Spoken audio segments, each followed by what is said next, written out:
하루를 살아가는 시편 묵상. 오늘의 시편 말씀을 읽겠습니다. 시편 106편 1절에서 12절입니다. 할렐루야, 여호와께 감사하라. 그는 선하시며 그 인자하심이 영원하미로다.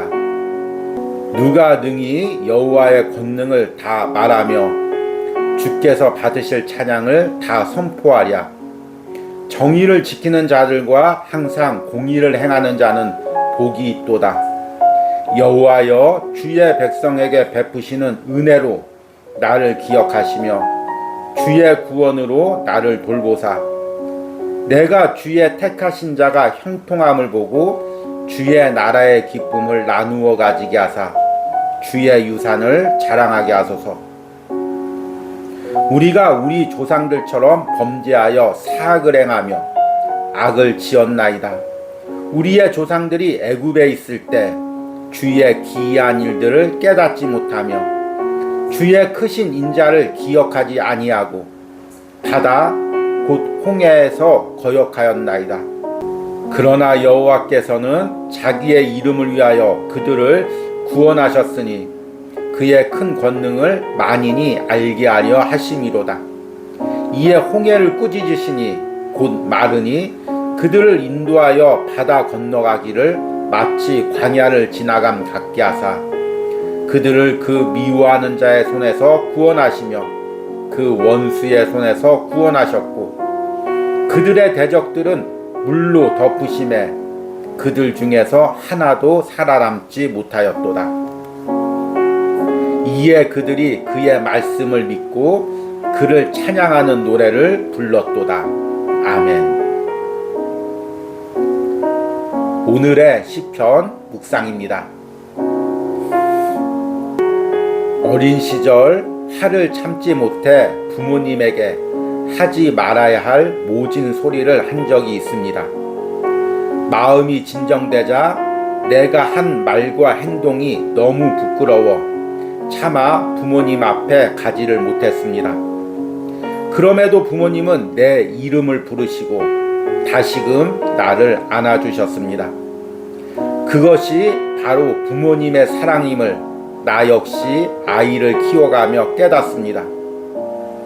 하나님의 사랑도 마찬가지입니다. 우리는 그렇게 하나님을 사랑하고 신뢰한다고 고백하고서도 막상 어려운 일이 닥치면 하나님을 원망하고 불평합니다. 그리고 다시 하나님 앞에 서려 할 때는 내 모습이 너무 부끄러워 설 수가 없을 때가 있습니다. 그러나 하나님은 여전히 내 이름을 부르시고 나를 안아주십니다. 그것이 하나님의 변치 않는 언약적 사랑입니다. 시편 106편은 이스라엘 백성의 불순종의 역사와 그럼에도 그들을 버리지 않으신 하나님의 사랑과 인자를 노래하고 있는 시편입니다. 시편의 기도자는 자신의 악에도 불구하고 자신과 이스라엘 백성을 기억하시고 돌보신 하나님의 선하심과 인자하심을 노래합니다. 이 모든 과정이 자신들의 조상인 이스라엘을 돌보신 언약적 사랑의 연장선상에 있음을 고백합니다. 이스라엘 백성들은 애굽에서 기적을 경험했지만 홍해 앞에 이르자 하나님을 거역했습니다. 그럼에도 하나님은 자신의 이름을 위하여 홍해를 꾸짖고 그들을 구원해내셨습니다. 우리는 하나님을 섬기면서 변덕스러운 내 마음을 발견합니다. 하나님을 찬양하다가도 금세 하나님을 원망하고 불평하는 내 모습을 보게 됩니다. 이것이 바로 이스라엘 백성의 모습이었습니다.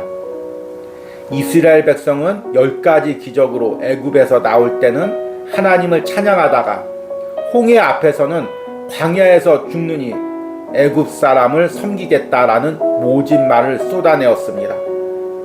그럼에도 하나님은 이스라엘과 맺은 언약적 사랑으로 인해 그들을 돌보시고 홍해를 건너게 하셨습니다. 이것이 나를 향한 하나님의 사랑입니다.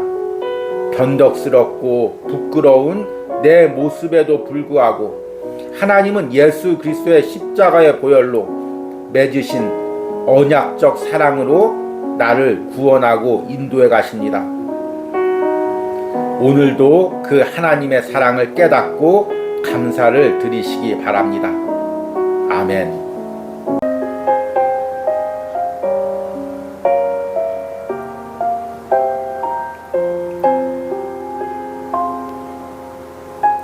하루를 살아가는 시편 묵상, 오늘의 시편 말씀을 읽겠습니다. 시편 106편 13절에서 23절입니다. 그러나 그들은 그가 행하신 일을 곧 잊어버리며 그의 가르침을 기다리지 아니하고 광야에서 욕심을 크게 내며 사막에서 하나님을 시험하였도다. 그러므로 여호와께서는 그들이 요구한 것을 그들에게 주셨을지라도 그들의 영혼은 쇠약하게 하셨도다. 그들이 진영에서 모세와 여호와의 거룩한 자 아론을 질투하며 땅이 갈라져 다단을 삼키며 아비람의 당을 덮었고 불이 그들의 당에 붙으며 화염이 악인들을 살랐도다. 그들이 호렙에서 송아지를 만들고 부어 만든 우상을 경배하여 자기 영광을 풀 먹는 소의 형상으로 바꾸었도다. 애굽에서 큰 일을 행하신 그의 구원자 하나님을 그들이 잊었나니 그는 함의 땅에서 기사와 홍해에서 놀랄만한 일을 행하시니로다. 그러므로 여호와께서 그들을 멸하리라 하셨으나 그가 택하신 모세가 그 어려움 가운데서 그의 앞에 서서 그의 노를 돌이켜 멸하시지 아니하게 하였도다. 아멘.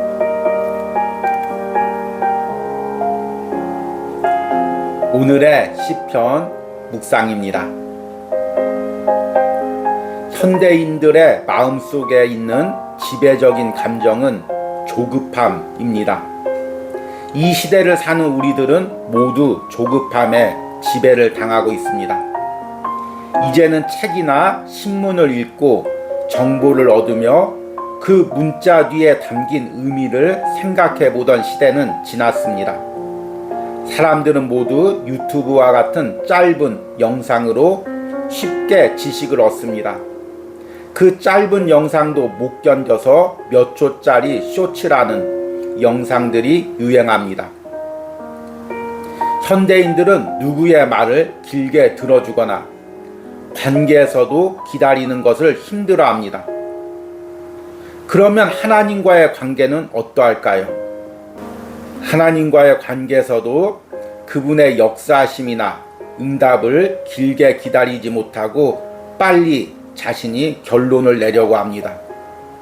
그로 인해 우리는 점점 하나님 뜻과 멀어지는 인생을 살고 있습니다. 시편 106편은 이스라엘이 하나님을 거역했음에도 끝까지 그들을 버리지 않고 언약을 이루어가는 하나님의 사랑을 노래하고 있습니다. 이스라엘 안에는 하나님을 거역하는 변덕스러운 마음들이 있었습니다. 그중 하나가 기다리지 못하는 성품이었습니다. 그들은 홍해를 건너자마자 가나안 땅으로 달려가기 원했습니다. 그래서 홍해의 기적도 있고 하나님의 가르침도 기다리지 못했습니다. 그들은 빨리 가나안 땅으로 가고 싶은 마음에 광야에서 모세와 아론을 원망하기도 하고 금송아지를 만들기도 했습니다. 그럼에도 하나님은 그들을 멸하지 않으시고 가나안 땅으로 인도해 가십니다.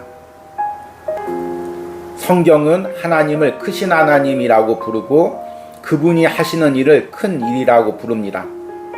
하나님은 우리가 생각할 수도 없는 크신 계획으로 우리의 구원을 이루어 가십니다.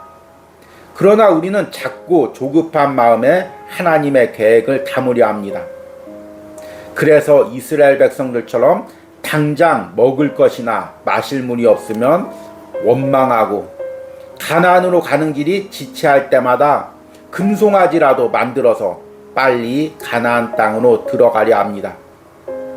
그런 조급한 내게 하나님은 항상 말씀하십니다. 조금 더 기다려줄 수는 없겠니? 먼저 광야에서 충분히 내 말을 들으며 나와 시간을 보낼 수는 없겠니? 나와 함께 동행하며 걸어갈 수는 없겠니?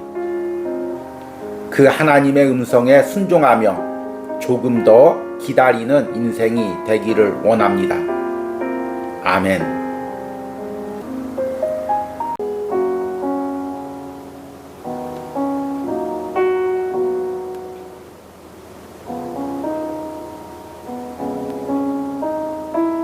하루를 살아가는 시편 묵상, 오늘의 시편 말씀을 읽겠습니다.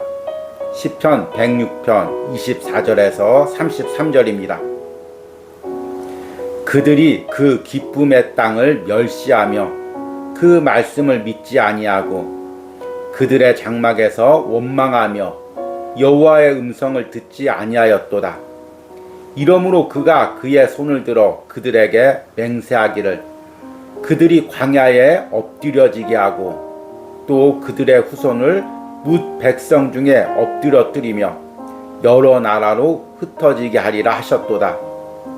그들이 또 부올의 바알과 연합하여 죽은 자에게 제사한 음식을 먹어서 그 행위로 주를 경노하게 함으로써 재앙이 그들 중에 크게 유행하였도다.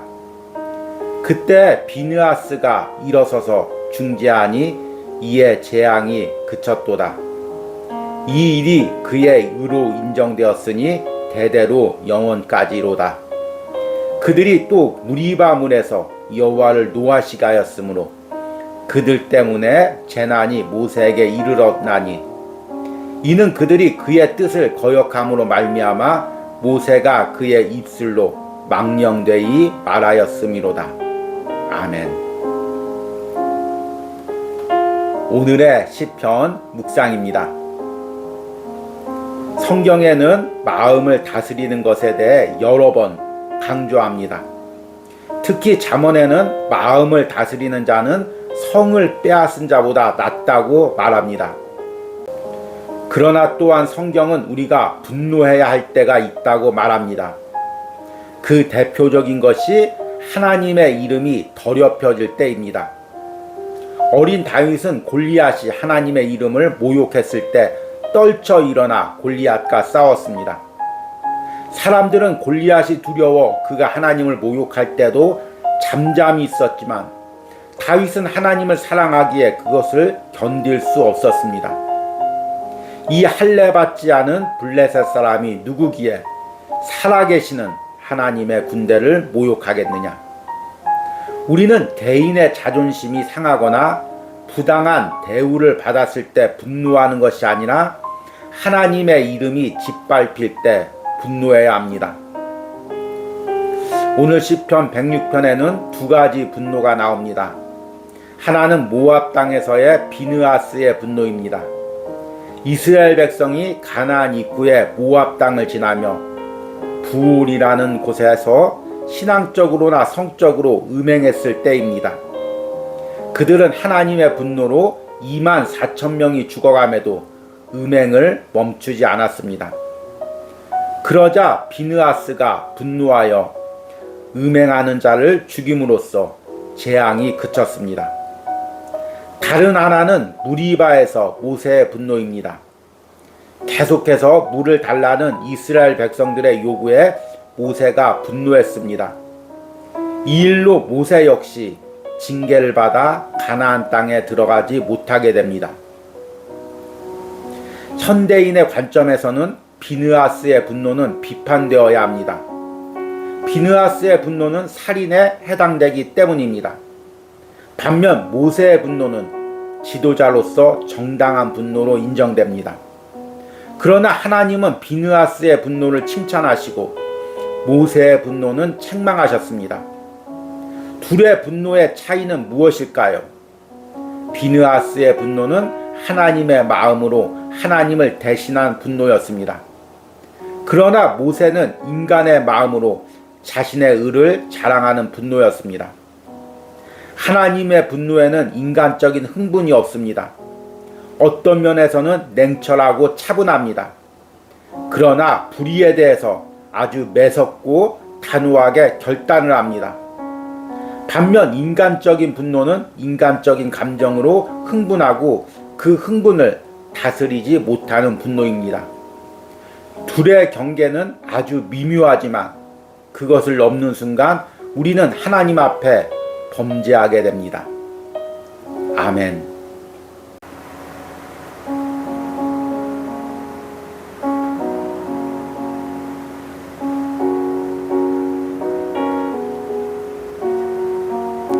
하루를 살아가는 시편 묵상. 오늘의 시편 말씀을 읽겠습니다. 시편 106편 34절에서 48절입니다. 그들은 여호와께서 멸하라고 말씀하신 그 이방 민족들을 멸하지 아니하고 그 이방 나라들과 섞여서 그들의 행위를 배우며 그들의 우상들을 섬김으로 그것들이 그들에게 올무가 되었도다. 그들이 그들의 자녀를 악귀들에게 희생제물로 바쳤도다. 무지한 피 곧 그들의 자녀의 피를 흘려 가나안의 우상에게 제사함으로 그 땅이 피로 더러워졌도다. 그들은 그들의 행위로 더러워지니 그들의 행동이 음탕하도다. 그러므로 여호와께서 자기 백성에게 맹렬히 노하시며 자기의 유업을 미워하사 그들을 이방 나라의 손에 넘기심에 그들을 미워하는 자들이 그들을 다스렸도다. 그들이 원수들의 압박을 받고 그들의 수하에 복종하게 되었도다. 여호와께서 여러 번 그들을 건지시나 그들은 교묘하게 거역하며 자기 죄악으로 말미암아 낮아짐을 당하였도다. 그러나 여호와께서 그들의 부르짖음을 들으실 때 그들의 고통을 돌보시며 그들을 위하여 그의 언약을 기억하시고 그 크신 인자하심을 따라 뜻을 돌이키사 그들을 사로잡은 모든 자에게서 긍휼히 여김을 받게 하셨도다. 여호와 우리 하나님이여 우리를 구원하사 여러 나라로부터 모으시고 우리가 주의 거룩하신 이름을 감사하며 주의 영예를 찬양하게 하소서. 여호와 이스라엘의 하나님을 영원부터 영원까지 찬양할지어다. 모든 백성들아 아멘 할지어다. 할렐루야. 아멘. 오늘의 시편 묵상입니다. 가정 안에서 부모님께 순종하며 바르게 자라던 한 아이가 있었습니다. 그런데 학생이 되면서 친구들과 어울리며 점점 나쁜 말과 행동을 배워가게 됩니다. 그리고 점점 밤늦게 집에 들어오더니 급기야는 집을 들어오지 않았습니다. 아버지는 애가 타서 집 근처 유흥가를 다니며 애타게 아이의 이름을 부릅니다. 어쩌면 그 애타게 부르는 이름이 내 이름이 될 수도 있습니다. 하나님은 당신의 자녀가 세상 속에 살지만 항상 세상과 구별되는 삶을 살기를 원합니다. 그러나 그 자녀가 세상 속으로 들어가 세상과 같아질 때 애타게 그 자녀의 이름을 부릅니다. 시편 106편에서는 홍해 사건으로부터 시작해서 이스라엘이 하나님을 거역했던 역사를 노래합니다. 그들은 매번 변덕스러움과 조급함으로 하나님을 거역했습니다. 그럼에도 하나님은 그들을 인도하여 가나안 땅에 들이셨습니다. 하나님은 그들을 가나안 땅으로 들이시며 이스라엘 백성들에게 이방 민족을 멸하라고 명령하셨습니다. 가나안 민족들을 더러운 우상 숭배 풍습으로 멸하셨으니 이제 그들이 그 풍습을 본받지 않기를 원하셨기 때문입니다. 그러나 그들은 그렇게 하지 않았습니다. 그들은 가나안 민족들과 섞여 살며 그들의 행위를 배웠고 그것들이 그들의 올무가 되었습니다. 더 나아가 이제는 사람을 우상 제물로 바치는 더러운 풍습까지 배워 하나님의 분노와 미움을 받았습니다. 그로 인해 그들은 이방 민족들에게 포로로 끌려가게 되었습니다. 그럼에도 이스라엘 민족이 낮아진 상황에서 하나님께 부르짖을 때 하나님은 그들을 긍휼히 여기시고 다시 그들을 구원해 주셨습니다. 그리스도인에게 있어서 가장 큰 신앙의 딜레마가 하나 있습니다. 그것은 우리가 세상 속에서 살면서 동시에 세상을 닮아가서는 안 된다는 것입니다. 이 두 가지는 무척 상충되는 것처럼 보입니다. 세상에 들어가지 않으면 세상을 닮지 않을 수 있습니다. 그러나 세상에 들어가 살면서 세상을 닮지 않는다는 것은 불가능해 보입니다. 무엇보다도 왜 그렇게 세상과 달라야 하는지에 대해 우리 스스로 의문을 느낍니다. 그러나 하나님은 우리가 세상에 살면서 세상과 구별되기를 원하십니다. 그리고 내가 세상 속에 섞여 살 때 지금도 애타는 음성으로 나를 부르십니다. 지금 세상과 섞여 살고 있다면 나를 애타게 부르시는 아버지의 음성을 들으시기 바랍니다. 그리고 세상에서 구별되는 은혜가 있기를 바랍니다. 아멘. 우리 함께 기도하겠습니다. 그들을 위하여 그의 언약을 기억하시고 그 크신 인자하심을 따라 뜻을 돌이키사 그들을 사로잡은 모든 자에게서 긍휼히 여김을 받게 하셨도다. 아멘. 하나님, 시편 106편을 묵상하면서 하나님의 선하시고 인자하신 영원한 사랑을 깨닫게 하시니 감사합니다. 때로는 내가 실수했을지라도, 때로는 내가 범죄했을지라도, 때로는 하나님을 떠나 세상 속에 살아갔을지라도 여전히 그 언약을 기억하시고 나를 불러내시고 다시금 언약 백성으로 삼아가시는 그 하나님의 선하시고 인자하신 사랑을 묵상 중에 깨닫습니다. 그 사랑이 지금 나와 함께 있습니다. 그 사랑이 지금 나를 감싸고 있습니다. 내가 세상 속에 섞여 살 때도 주님께서 애타는 음성으로 나를 부르십니다. 이제는 더 이상 주님을 거역하지 않고 주님께 반항하지 않고 무릎 꿇고 순종하며 그분의 음성을 따라가는 은혜가 있길 바랍니다. 나흘 동안 시편 106편을 통하여 우리 인생을 향한 하나님의 커다란 섭리를 깨닫게 해주시니 감사합니다. 예수님의 이름으로 기도했습니다. 아멘.